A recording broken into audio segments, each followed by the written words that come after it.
설 명절을 어떻게 지내셨습니까? 아마 어떤 의미에서는 제일 좀 밋밋하게 별 재미가 없이 그렇게 보냈는지도 모르겠습니다. 만남이 제한되고 또 여러 가지 어려움이 있었기 때문에 그냥 보내다가 또 오늘 교회 오신 분들도 드리라고 생각을 하고 또 가족들을 모처럼 또 만나고 그런 가운데에서도 교제를 나누신 분들도 아마 있으리라고 그렇게 생각은 됩니다. 아무쪼록 또 다시 이렇게 볼 수 있어서 좋습니다. 예수 그리스도께서 이 땅에서 하신 일에 대한 나눔의 시간들을 계속해서 갖고 있습니다. 오늘이 그 9번째 시간입니다. 제목이 뭡니까? 십자가에 못 박히심. 사실은 굉장히 중요한 주제입니다. 어쩌면은 최고의 주제라고도 볼 수가 있고 주님께서 이 땅에 오심에 대한 그 지고한 사명의 절정 부분이라고도 할 수 있는 것이 바로 십자가에 못 박히심이다. 우리가 잘 아는 그런 주제입니다. 그런 단어이지요. 그러나 사실 우리에게 그 단어가 친숙한 만큼이나 그 의미도 내가 충분하게 다 잘 알고 있다고는 생각하기가 쉽지는 않습니다.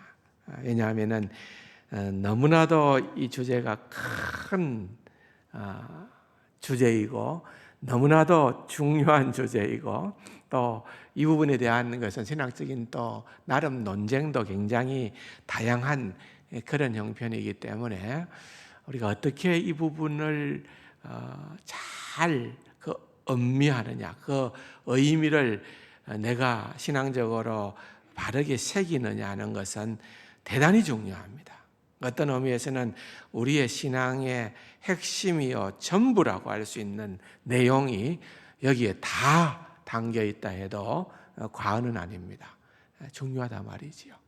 그래서 이 시간에는 그 어떤 시간보다도 여러분 더 집중해야 되는 최고로 중요한 그런 어떤 부분을 다시금 확인하는 그런 시간이다. 여러분들이 그렇게 생각을 하셔야 됩니다. 그리스도의 십자가. 사도 바울은 고린도전서 2장 2절에서 그리스도와 그가 십자가에 못 박히신 것 외에는 아무것도 알지 않기로 작정했다고 그렇게 선언합니다. 그리스도와 그가 십자가에 못 박히신 것 외에는 다른 아무것도 알지 않기로 작정했다. 이 도대체 무슨 말인가? 우리가 잘 아는 것처럼 사도 바울은 사실 그가 얼마나 많은 다른 기독교, 우리 주님에 대한 주제들도 다양하게 그렇게 알아갔고 또 그 많은 내용들을 또한 그를 통하여서 우리에게 소개를 하고 있습니다.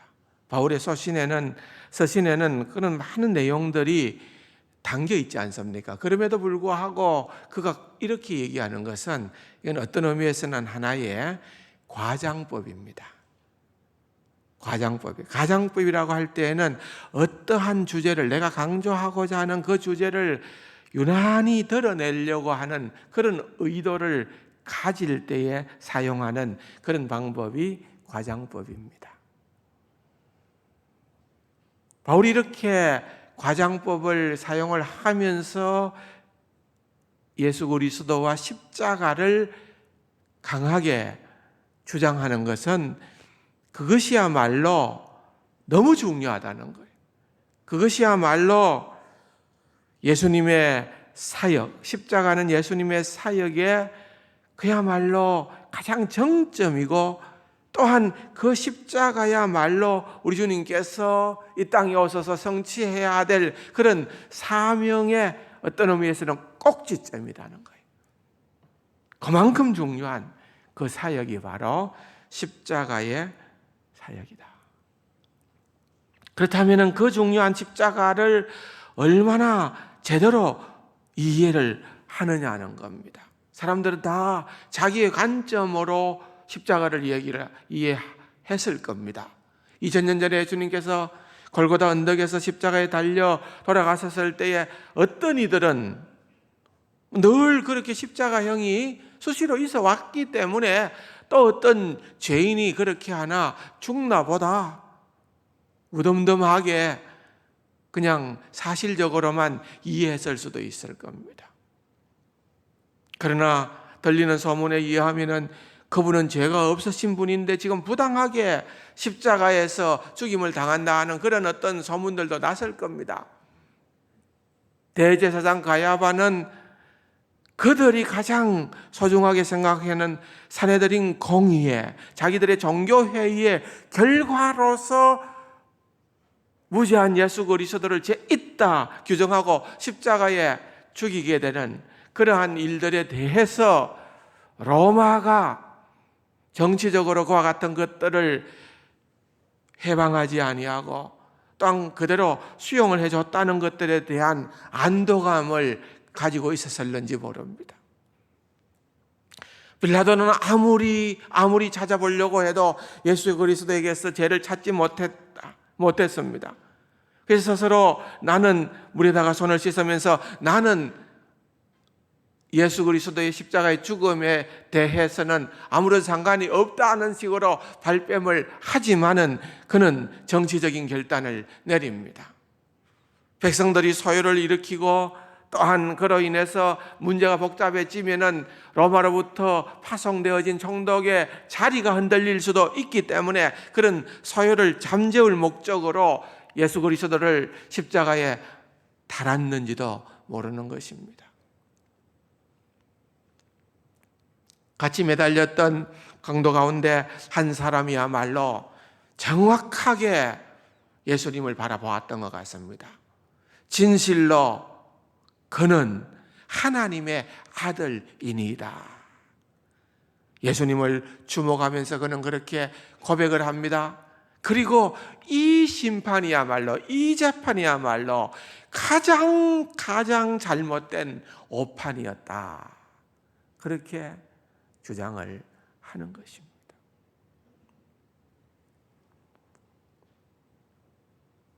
그러나 사실은 그들이 어떠한 생각을 가졌든지 간에 2000년 전에 그날 성금요일 날 예수님께서 십자가에 달려 돌아가심은 우리의 죄를 사하시기 위하여 대속의 죽음의 그 사명을 완수한 그런 엄청난 비밀이 담겨져 있는 죽음이라는 것을 이해했던 사람이 과연 얼마나 있었겠습니까?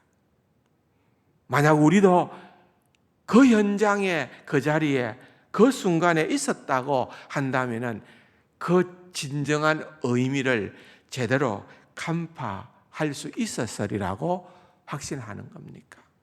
쉽지 않습니다.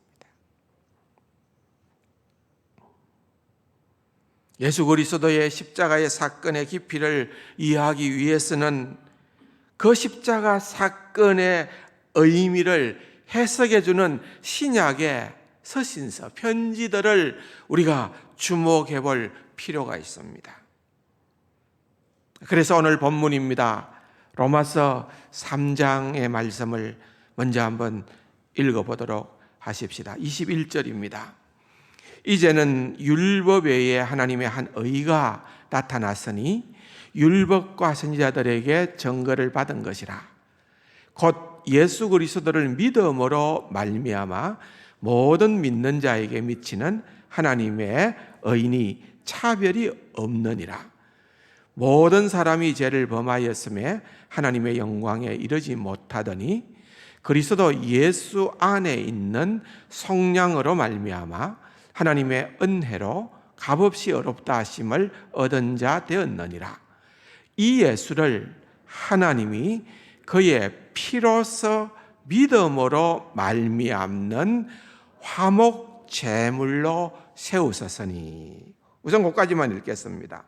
여기에 지금 굉장히 중요한 선언을, 해석을 사도 바울이 하고 있는 것입니다. 우리의 칭의에 대해서 관련되어진 예수님의 사역, 이 십자가의 사역에 대하여서 사도 바울은 두 가지를 먼저 분명하게 얘기를 합니다. 그것은 구원이라는 단어입니다. 구원. 이것은 이제 조금 뒤에 좀 더 구체적으로 살펴보겠습니다. 또 다른 하나는 무엇인가 하면은 여기 오늘 본문에 방금 25절에서 읽었던 것처럼 화목 제물로 세웠다. 다시 말하면 화목 제물이라는 말은 이것은 속죄의 행위를 의미하는 것입니다. 예수 그리스도께서 우리 죄 때문에 스스로 화목 제물이 되어 주셨다는 것입니다. 이건 뭘 의미하느냐? 우리가 좀 더 깊이 들어가서 살펴보아야 되는 것입니다. 사실 이 내용은 유대인들에게는 쉽게 와닿는 그런 어떤 내용입니다. 우리는 그런 내용에 익숙지가 않습니다. 왜냐하면 지금까지 그들은 늘 해왔던 것이 바로 이런 제사 행위였습니다. 그리고 그들은 1년에 한 차례 특별한 날이 있습니다. 그것이 무슨 날인가 하면은 속죄일이라는 겁니다. 속죄일이라는. 우리는 뭐 설날이 큰 명절인가 또는 추석이 큰 명절인가 이렇게 따지고 얘기를 할 수 있을는지 모르겠습니다만은 유대인들은 그들이 가지고 있는 명절이 이 속죄일이 큰 명절인가, 그렇지 않으면은 흔히 말하는 유월절이 큰 명절인가, 그런 얘기들을 가지고 논쟁들을 하기도 합니다.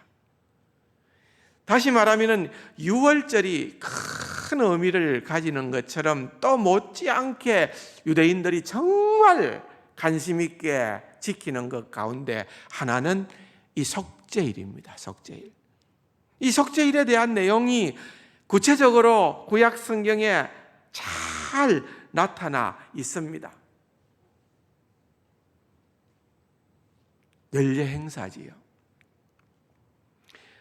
이를 행하는 이는 오직 대제사장 밖에는 없습니다. 그 대제사장도 정말 세밀하게 자신을 준비하고 정결하게 하고 또한 하나라도 또한 어그러짐이 없이 법대로, 규례대로, 율법대로 그 의식을 진행했었어야만 했던 것입니다. 자기 자신을 위하여서 먼저 자기가 정결해야 되니까 수송아지를 잡아서 바쳐야 했습니다. 그리고 난 다음에 2마리의 염소를 택합니다. 그래서 그 중에 한 마리는 잡아서 그 피를 가지고 하나님 앞으로 나아갑니다. 다른 또 한 마리의 염소는 성 밖으로 내쫓습니다. 우리는 이것을 아사셀의 염소라 그렇게 하지요. 성 밖으로 쫓김을 받는다는 것은 보호를 받지 못한다는 것이고, 그것은 이제는 점점 어두움의 자리로 나아가고 필경은 처참하게 죽임을 당한다는 겁니다. 이것은 어떤 의미에서는 그 아사셀의 어린 양에게 우리의 모든 죄를 옮긴다는 말이에요. 증가한다라는 말은 옮긴다는 거예요. 그래서 그 모든 우리의 죄를 옮겨진 그러한 염소가 우리 죄 때문에 대신해서 죽임을 당한다라고 하는 그런 상징적 의미를 담고 있는 것입니다. 예수 그리스도를 상징하는 거지요.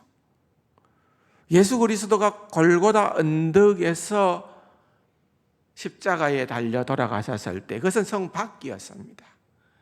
어둠의 자리였습니다. 그렇기 때문에 이 아사셀의 어린 양이 상징하는 바는 곧 우리의 죄를 증가하여 대속의 죽음을 죽으신 예수 그리스도를 보여주는, 십자가의 죽음을 보여주는 또 다른 하나의 상징이요 그림이었다는 것을 우리는 이해해야만 하는 것입니다. 또 한 마리의 염소는 잡아서 죽입니다. 그리고 대제사장은 1년에 한 차례 그야말로 가장 거룩한 것, 구별되이 거룩한 것, Holy of Holiest라는 것, 지성소라고 하는 것, 성소와 구별되어진 휘장을 열고서 그 지성소에 들어갑니다. 뭐를 가지고요? 잡았던 염소의 피를 가지고 들어갑니다. 어떻게 하나요? 그 염소의 피를 속죄소에 멀시, 자비의 시트, 자리라고 하는 속죄소 위에다가 뿌립니다. 근데 그 속죄소는 하나님의 궤, 하나님의 보좌를 상징하는 그 궤, 그 궤의 뚜껑을 의미하는 거예요. 뚜껑. 거기 속죄소예요. 그러니까 그 하나님의 궤에는 아론의 지팡이가 들어있고 거기에는 십계명이나 또는 하나님의 율법의 말씀이 들어있는 그곳입니다. 하나님의 임재를 상징하는 그곳입니다. 그 뚜껑이 속죄소인데 거기에다가 피를 뿌리는 것입니다. 다시 말하면은 죄를 정결케 하는 그러한 의식입니다. 그냥 죄가 정결해 되는 것이 아니라 반드시 이 제사를 통하여 보여주는 것은 반드시 핏뿌림이 있어야 된다는 것. 반드시 핏뿌림이 있어야 된다는 것. 그러므로 이 화목 제물의 속죄 행위는 그것은 죄를 향한 하나님의 진노를 만족시키는 행위가 되는 것입니다. 이 말이 굉장히 중요한 의미입니다. 피를 뿌리는 것은 뭐라고요? 한마디로 얘기하면은 만족시키는 행위예요. 만족시키는 행위. 그 모든 죄의 값을 다 지불함으로 만족시키는 행위입니다. 우리는 이 개념이 잘 떠오르지 않습니다. 왜냐하면 우리가 그런 제사를 한 번도 지내본 적이 없습니다. 우리는 그냥 하나님을 생각할 때에 우리 편으로 우리가 쉽게 생각하는 하나님을 그냥 연상하고 맙니다. 어떤 하나님? 하나님은 사랑의 하나님, 하나님은 자비의 하나님, 하나님은 긍휼의 하나님, 하나님은 은혜의 하나님, 하나님은 우리의 죄를 무조건적으로 용서해 주시는 그러한 하나님. 그래서 하나님 하면은 먼저 떠오르는 것은 하나님은 사랑이시다. God is love. 하나님은 사랑이시다. 맞죠? 하나님은 사랑이시다 하는 것은 틀림이 없습니다. 사랑의 하나님입니다 하는 것은 틀림이 없습니다. 그런데 하나님이 사랑의 하나님인가 동시에 우리가 반드시 알아야 되는 것은 그 하나님은 거룩하신 하나님, 홀리 하나님, 거룩하신 하나님. 여러분이 거룩하신 하나님. 또 하나님은 어떤 하나님인가? 하나님은 자스트하다는 거예요. 자스트하다는 말은 의롭다는 말이에요. 공의롭다는 말이에요. 그 하나님은 거룩하시고 공의로우신 하나님. 그러니까 하나님은 그냥 사랑의 하나님만 아니고 하나님은 거룩하시고 공의로우시고 의로우신 하나님. 공의로우시고 의롭고 거룩하신 분은 결단코 죄와 함께 할 수 없는 하나님이라는 것. 죄를 간과할 수 없는 하나님이라는 것.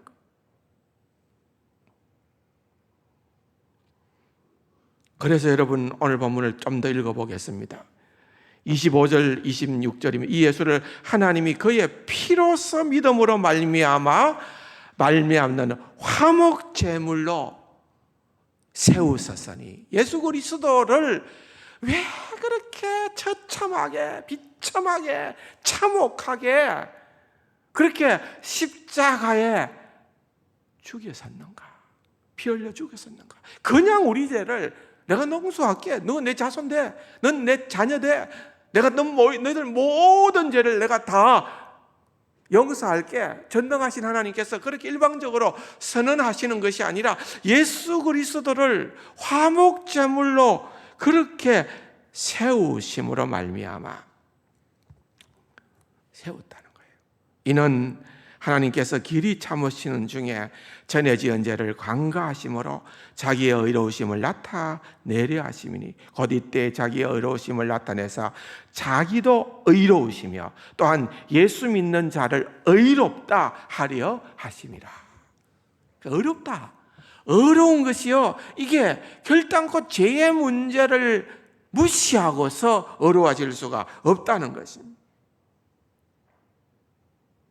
하나님께서 자신도 어렵다 하시고 그의 백성을 어렵다 하실 때에 일방적인 용서로 어렵다 하신다는 것이 아니라는 것입니다. 만족, 죄의 값을 다 지불함으로 말미암아 만족 또는 대속 또는 화목 제물 속죄 없이 이렇게 하는 것은 하나님의 공의를 완전히 위반하는 것이기 때문입니다. 하나님은 결단코 죄를 못 본 채 하시지 않습니다.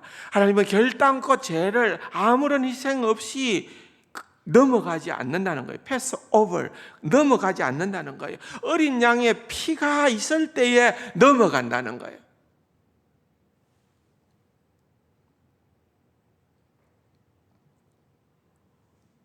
그러므로 속죄일이라고 하는 것은 그 모든 정교한 예식, 성막, 지성소 또는 그 모든 절차가 복잡한 핏부림의 예식 같은 것들은 전부 다 그것이 나타내고자 하는 그러한 상징과 의미가 있다는 것입니다. 그게 뭐냐? 이제 우리는 쉽게 이해를 하는 것입니다. 그것이 바로 예수 그리스도다. 사실 히브리서, 신약성경 히브리서의 저자는 이 부분을 명쾌하게 합니다. 구약시대에 그렇게 많이 바쳤던 그런 어떤 짐승의 피가 우리의 죄인을 의롭다 만드는데 효력이 있는 것이 아니라 실제적인 어떤 효력도 없다. 단지 그것은 장차 오실 그 분에 대한 하나의 그림을 보여준다는 거예요. 그래서 구약시대도 신약시대와 마찬가지로 모든 죄사함을 받는 근거는 장차 오실 그 피로 말미암아 장차 오실 예수 그리스도로 인하여서 구원을 받게 되어진다는 것입니다. 그것을 보여주는 것입니다. 그것이 아사셀의 그러한 염소든 광야로 내쫓아낸 그런 염소든 그렇지 않으면 잡아서 그것을 피를 뿌려야만 하는 그러한 염소이든 간에 그 자체가 어떤 능력이 있는 것이 아니라 장차 실제적으로 이 땅 위에 오셔서 대속의 죽음을 죽으심으로 말미암아 그 일을 이루신 예수 그리스도의 화목제물, 예수 그리스도의 그 대속의 속죄 행위와 관련이 되어져 있다는 것을 먼저 속죄일을 통하여서 우리는 알 수가 있는 것입니다. 다음 하나 우리가 이 시간 생각하려고 하는 것은 우리 주 예수 그리스도는 우리의 구원을 위해서라는 거예요. 구원. 당연하지요. 근데 이 구원이라는 단어가 우리 단어는 그냥 구원이라는 단어로만 되고 또 우리말에도 구원이라는 단어 대신에 구속이라는 단어를 쓰기도 합니다. 구속했다라는 구속했다, 구원자다, 구속자다 이런 표현을 쓰지요. 영어로도 보면은 뭐 salvation이라는 말도 쓰고 atonement라는 말도 쓰고 근데 여기에 구원이라고 할 때 제일 주목해야 되는 단어 가운데 하나는 redemption이라는 단어예요. redemption. 그 동사가 뭔가 하면 redeem이라는 말이에요. redeem이라는 말은 redeem은 이것은 되물으다라는 거예요. 무엇을 가지고 그 값을 지불함으로써 보상을 함으로써 유효하게 한다는 거예요. 리딤이라는 말은 그런 의미가 있는 것입니다. 우리 지금은 뭐 이제 코로나 때문에 못하지만은 주일 학생들 가끔씩 이렇게 가보면은 모임할 때에 달란트 잔치를 해요. 달란트 잔치. 그러면은 그 달란트를 많이 모아가지고 그 진열되어져 있는 것들을 값을 매겨 놓으면은 그걸 가지고서 달란트로 그걸 하나씩 자기가 필요한 것들을 사는 거예요. 그런 어떤 뭐라 그럴까요? 구매하는 행위. 그런 어떤 경제적인 의미가 들어있는 거예요. 그러니까 예수 그리스도께서 십자가에서 피를 흘렸다는 것은 그 피를 흘리심으로 말미암아 어떤 일이 벌어졌는가 하면은 그분의 그 피로 경제 행위가 일어났는데 우리를 사셨다는 거예요. 우리를 뭐로부터? 세상으로부터, 죄로부터, 사탄으로부터 우리를 구매하셨다라고 하는 것을 우리에게 말씀해 주는 것입니다. 그래서 고린도전서 6장 19절과 20절에 보면은 너희는 너희 자신의 것이 아니라 값으로 산 것이 되었다. 너희는 너희 자신의 것이 아니라 예수 그리스도께서 십자가에서 피로 사셨다는 거예요. 여기 피로라고 하는 것은 더 엄밀한 의미에서는 생명으로 그 말입니다. 왜냐하면은 그 유대인의 관례는 여러분 생명이 피 안에 있었기 때문에 여러분 이건 그냥 피 조금 이렇게 상처를 내고 스크래치 내어가지고 피가 조금 묻어 나왔다는 그런 피가 아니잖아요. 이 피로라고 하는 것은 그들이 제사 드릴 때에는 그 피는 짐승을 잡아 죽여서 낼 수 있는 피예요. 피. 그러니까 생명을 맞바꾸는 겁니다. 그래서 예수 그리스도의 피라고 하는 그 말의 의미는 예수 그리스도께서 생명을 내어 주심으로 말미암아 우리를 사셨다라고 하는 그러한 의미인 것입니다. 왜냐하면 죄값을 지불하기 위해서는 달리 방법이 없기 때문에 생명을 내어 놓아야 되기 때문에 그렇게 하셨다는 거예요. 욥기서에 보면은 기업 물을 자라는 말이 나오죠. 기업 물을 자. 친족들 가운데 누가 뭔가를 이렇게 빚이 있다든지 경제적인 능력이 없을 때에는 친족 가운데 가까운 자부터 기업 물을 자가 됩니다. 그게 리딤한다는 말. 리딤한다는 말은 되사는 것을 의미하는 거예요. 공경에 처해 있는 우리 친족이 안고 있는 그 빚을 내가 대신해서 다 물려주고 갚아주고 그 사람을 해방하여 자유롭게 한다는 것. 그게 바로 기업을 물었는 자다. 그런 의미입니다. 그런 의미에서 예수 그리스도는 그야말로 최고의 기업 물을 자죠. 왜? 어떤 의미에서 우리가 영적으로 예수 그리스도의 신부가 되었어요. 우리가 신부가 되긴 했는데 이 신부가 너무 빚이 많아요. 세상으로부터 속박이 되어져 있고 죄와 사탄과 그 모든 것들로부터 다 묶여있는 그런 우리들이었기 때문에 예수님께서는 자신의 생명을 내어 주심으로 말미암아 우리를 사신 거라, 그 말이에요. 또 다른 유명한 말씀을 한 군데 더 보십시다. 갈라디아서 3장에 보면은 이런 말씀이 나옵니다. 10절에 무릇 율법 행위에 속한 자들은 저주 아래에 있나니 기록된 바 누구든지 율법 책에 기록된 대로 모든 일을 항상 행하지 아니하는 자는 저주 아래 있는 자라 하였습니다. 또 하나님 앞에서 아무도 율법으로 말미암아 어렵게 되지 못할 것이 분명하니 이는 의인은 믿음으로 살리라 하였습니다. 율법은 믿음에서 난 것이 아니요 율법을 행하는 자는 그 가운데서 살리라 하였느니라. 그리스도께서, 여기 굉장히 중요한 말씀이 이제 등장하는데요, 그리스도께서 우리를 위하여 저주를 받은 바 되사 율법의 저주에서 우리를 속량하셨으니 그랬어요. 그리스도께서 우리를 율법의 저주에서 속량하셨다, 그렇게 말씀을 하고 있는 것입니다. 이스라엘 백성들에게 있어서는요, 이 축복과 저주의 그런 개념이 아주 분명합니다.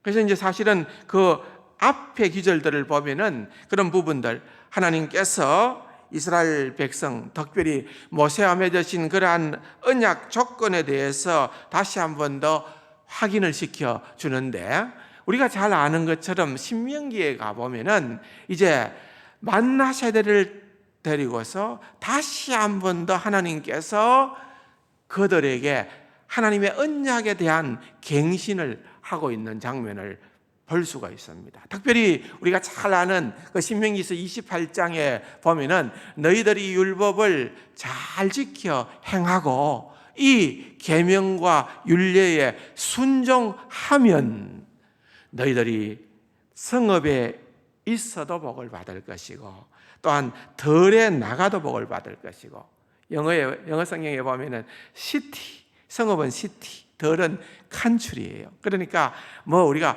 도시에 있든지 시골에 있든지 어디에 있든지 간에 이 계명을 지키고 순종하면은 복 받는다. 들어가도 복을 받고 나와도 복을 받는다 이랬습니다. 반면에 똑같은 표현입니다.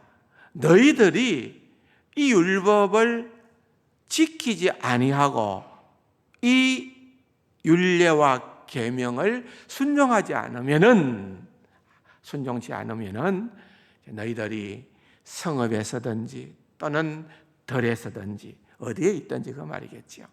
또는 들어오든지 나가든지 너희들은 저주를 받게 될 것이다. 그렇게 복과 축복과 저주의 개념을 정확하게 설명을 하고 있습니다.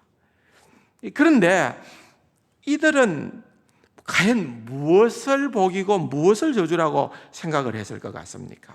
우리는 뭐 오복 또는 뭐 여러 가지 이 세상에서 우리가 원하는 것들을 소유하고 누리는 것이 복이라고 그렇게 생각을 하는지 모르지만은 이스라엘 백성들에게 있어서 정말 그들이 진지하게 생각했던 복은 어떤 것이었는가 하면은 민수기서 6장에 있는 말씀을 보면은 잘 알 수 있습니다. 민수기서 6장 24절에 보면은 여호와께서 내게 복을 주시고 너를 지키시기를 원하며, 25절에 보면은 여호와는 그의 얼굴을 내게 비추사 은혜 베푸시기를 원하며, 26절에 여호와는 그 얼굴을 내게로 향하여 드사 평강 주시기를 원하노라. 그러니까 이게 그들에게 있어서는 어떤 그런 엄청난 그런 어떤 그 뭡니까? 축도죠, 축도. 그런데 여기에 유대인들이 즐겨 사용하는 그런 표현입니다. 이 표현은 어떤 의미에서요? 그들이 중요하게 생각하는 것은 첫째는 반복법을 씁니다. 반복, 되풀이하는 거예요. 그런데 반복을 하되 그냥 똑같이 되풀이하는 경우도 있지만은 같은 의미를 다르게 표현하는 거예요. 그러니까 이거 지금 삼행시거든요. 삼행시가 이게 반복되는 건데 이게 똑같은 말을 다르게 표현했다는 거예요. 평행적 대꾸법이라 그러는데, 여러분 그게 무슨 말인가 하면은 다시 또 보세요. 24절에 보면은 여호와는 내게 복을 주시고, 여호와께서 우리에게 복 주시는 게 그 복이 뭐냐를 또 다른 말로 25절에는 여호와는 그의 얼굴을 내게 비춘다. 복을 주신다는 것은 여호와의 얼굴을 내게 비추는 게 복이라는 거예요. 또 그 복이 뭐냐? 그 다음 구절에 여호와는 그 얼굴을 내게로 향하는 것이 복이라는 거예요. 그러니까 이스라엘 백성들은 다른 게 최고의 복이 아니라 진짜 그들이 소망했던, 갈망했던 최고의 복은, 하나님 복 주십시오 할 때 그 복은 어떤 복이냐? 하나님 보기를 원합니다는 거예요. 하나님 얼굴을 페이스 투 페이스라는 말이에요. 얼굴과 얼굴을 대하여 보기를 원합니다. 이건 보류가 되고 있잖아요. 보류가. 그들이 에덴 동산에서 하나님과 그러한 엄청난 복된 관계를 맺고 살다가 그들이 범죄함으로 말미암아 에덴 동산에서 쫓겨나고, 그러나 이제 하나님께서 긍휼의 제사 제도를 통하여서 관계는 회복시켜 줬지만은 얼굴과 얼굴을 맞대는 이 관계의 복은 마지막 날에 허락해 주실 걸로 보류를 해 놓은 거예요. 그래서 그들이 갈망하는 것은 하나님을 보는 거예요. 하나님을 보는 것, 하나님을 대면하는 것, 이것이야말로 최고의 복이라고 생각하고 또 생각했던 것입니다.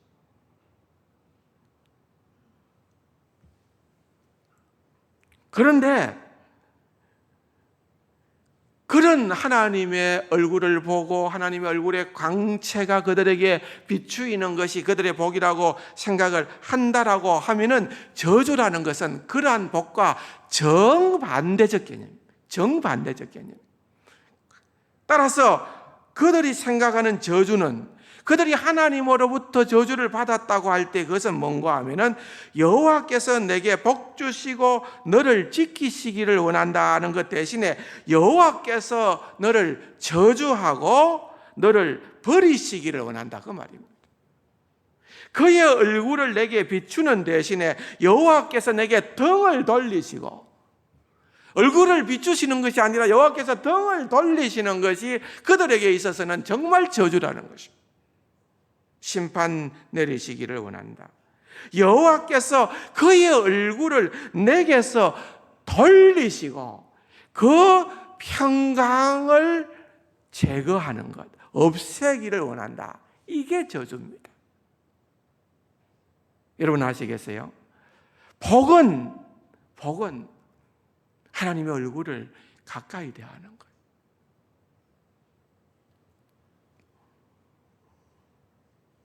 그래서 사도 바울은 갈라디아서에서 이 복과 저주의 그런 유대인들의 뚜렷한 생각을 너무나도 잘 알고 있었기 때문에 그러한 관점을 안고 계속해서 다시 갈라디아서 3장으로 가서 보면은 13절에 다시 읽어볼게요. 그리스도께서 우리를 위하여 저주를 받은 바 되사 율법의 저주에서 우리를 속량하셨으니 기록된 바 나무에 달린 자마다 저주 아래 있는 자라 하였습니다. 이는 그리스도 예수 안에서 아브라함의 복이 이방인에게 미치게 하고 또 우리로 하여금 믿음으로 말미암아 성령의 약속을 믿게 하려 함이라 그랬습니다.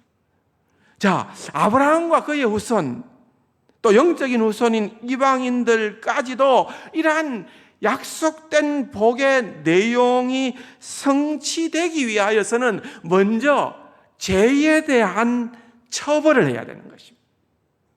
죄에 대한 처벌을 해야 되는데, 그래서 예수 그리스도께서 어떻게 해요? 우리를 위하여 저주를 받았다. 그 말입니다. 여러분, 이것이 정말 어마어마한 내용입니다. 예수 그리스도께서 저주를 받았어요. 여러분, 제가 예수 그리스도에 대한 삼위일체론에서 설명을 할 때에 요한복음 1장에서 로고스이신 예수님께서 그분이 원래 하나님과 함께 계신 분이었다 설명을 했습니다. 그 함께라는 헬라어 단어는 여러 가지 단어들이 있는데 그때에 사용했던 단어는 프로스라고 했습니다. 이것은 그냥 옆에 있는 것이 아니라 프로스라고 하는 함께라는 단어는 얼굴과 얼굴을 맞대하여 보는 것처럼 가까운 그런 함께라는 의미라고, 프로스폰이라는 것이 얼굴이라는 말이거든요. 그런 의미로 사용을 했다는 것을 말씀을 드렸잖아요. 그래서 이 가까이 예수 그리스도 성자 하나님이 성부 하나님과 그렇게 얼굴과 얼굴을 맞대하듯이 가까이 하셨던 그것이 바로 복의 진정한 의미예요. 그런데 그러한 분이 오늘 저주를 받았었다. 십자가에서 저주를 받았다. 저주가 어떤 거라고요? 하나님께서 얼굴을 나타내시는 것이 아니라 하나님께서 등을 돌리시는 것이 저주라고 했잖아요. 그러니까 여러분, 우리는 그냥 예수님의 십자가를 생각할 때 자꾸만 그냥 육체적인 고통만, 예수님께서 얼마나 머리에 가시관 때문에, 예수님께서 얼마나 창에 찔렸었기 때문에, 예수님께서 얼마나 십자가에서 못 박히셨기 때문에 아프셨을까? 물론 당연히 아프고 당연히 고통스러운 거죠. 그런데 그런 고통은요, 예수님뿐 아닙니다. 그 당시에 수많은 사람들이 십자가형으로 죽었기 때문에 그런 고통은 그 당시에는 예수님만 당한 게 아니에요. 근데 예수님에게 있어서 진짜 고통은 그것이 아니라 이 하나님과의 관계의 단절로부터 오는 고통이에요. 예수님께서 우리 죄 때문에 저주를 받았었다는 거예요. 예수님께서 우리의 죄를 다 씻기 위해서는 우리의 죄가 그분에게 다 옮겨가야 됐고, 우리의 죄가 다 옮겨가는 그 순간에 하나님은 예수님을 저주하신 거예요. 저주하신 정도가 아니라 예수님이 저주 자체가 되신 거예요. 하나님이 등을 돌리셨기 때문에 그것이야말로 하나님 앞에서 경험할 수 있는 가장 큰 그러한 고통입니다. 그랬기에 육체적 아픔 때문에 예수님께서 그렇게 부르짖었을까요? 아닙니다. 나의 하나님 어찌하여 나를 버리셨나이까? 라고 하는 그러한 비명을 부르짖을 수밖에 없던 것은 바로 내가 지금은 이런 완벽한 저주의 자리에 내가 떨어지게 되어졌다. 성경에 보면은 어두움이 임했습니다. 멀어졌기에, 가장 멀어졌기에 그 어두움의 고통 가운데 주님이 들어가게 되신 거예요. 그나마 너무나도 감사한 것은 그 저주가 영원히 계속된 것이 아니라 당분간, 십자가에서 당분간 일어났던 사건이었다는 것이 우리의 소망이지. 사랑하는 성도 여러분, 그렇게 주님께서 저주를 받으신 이후에 선언하신 그 고백이 뭡니까?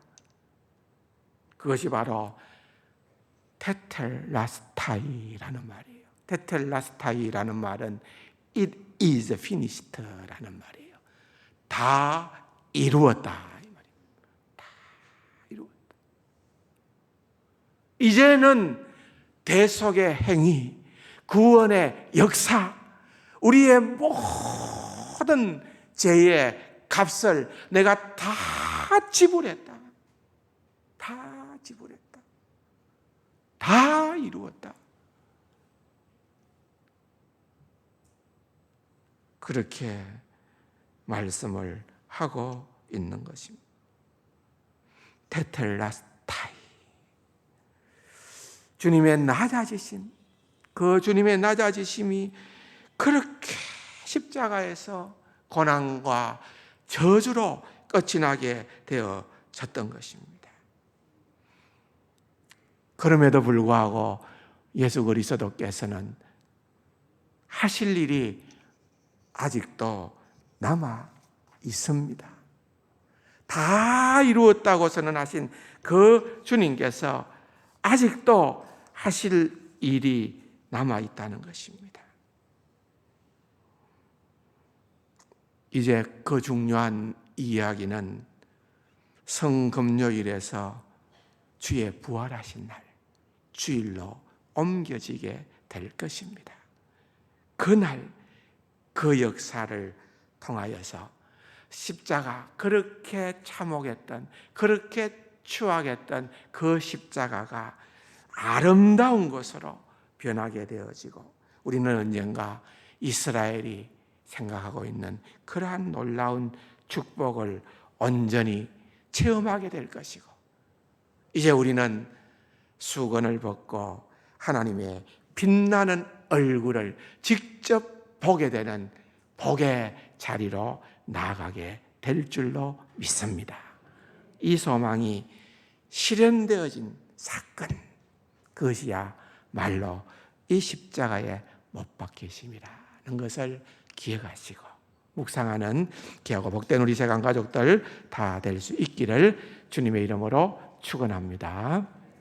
좋으신 아버지 하나님, 이 십자가의 사건이 얼마나 우리에게 유일한 소망이요, 또한 우리를 구원하신 위대한 사건임을 다시 한번 깨닫게 하여 주옵시고, 우리를 위하여 대속의 죽음을 화목 제물이 되신 그러한 주님의 구원의 역사, 구원의 행위를 늘 묵상하며 살아가는 귀하고 복된 우리 세상 가족들 되게 하여 주옵소서.